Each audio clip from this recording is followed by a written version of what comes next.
Should the Secret Service be trusted to return to the site of their biggest failure? Joining us now, Congressman Russ Fulcher of Idaho. Congressman, what say you?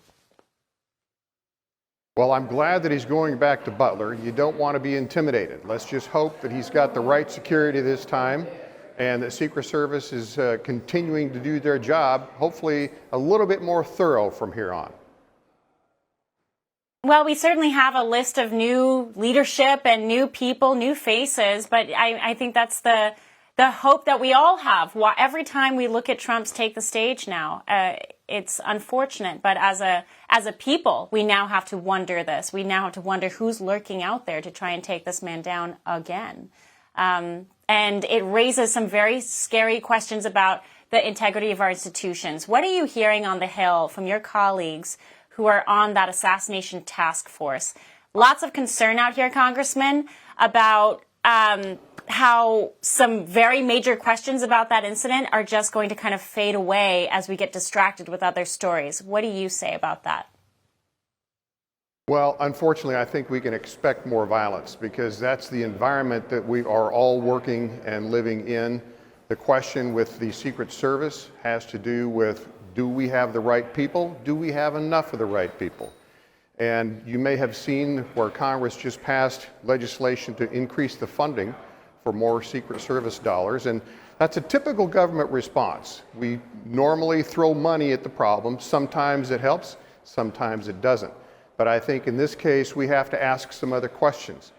Do we have the right people? Are we having the right hiring practices? Keep in mind that DEI hiring processes have infiltrated the government very, very thoroughly. And so we may or may not have the right people.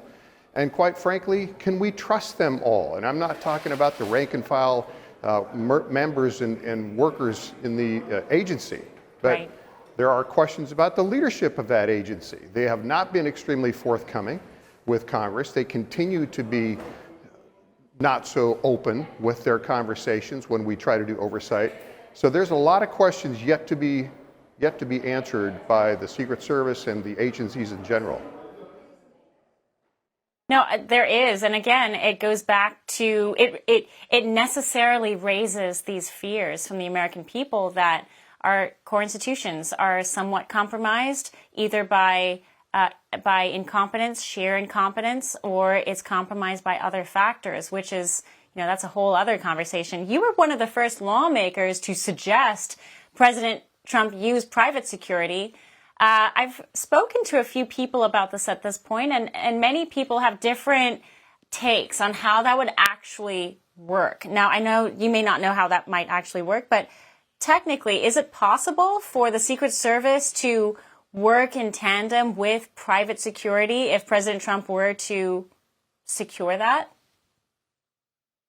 Well, I raised that question and I raised the possible solution just because of the lack of trust, quite frankly. I mentioned that we have a hard time in Congress getting them to cooperate with oversight.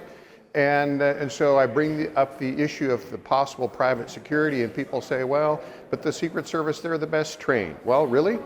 We've had 2 assassination attempts in the last 2 months.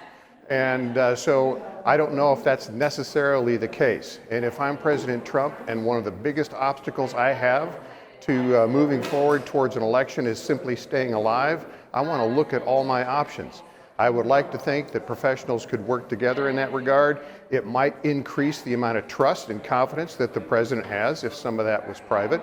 And there's a lot of expertise out there, a lot of highly trained individuals in the private sector who might just fill that void. So I still think it should be an option to consider. For all our viewers asking where One America News is heading in the future, we would like to introduce you to OAN Live.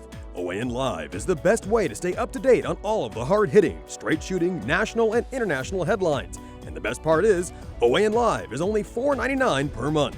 All the credible, honest, unbiased reporting One America News offers at a fraction of the cost of cable.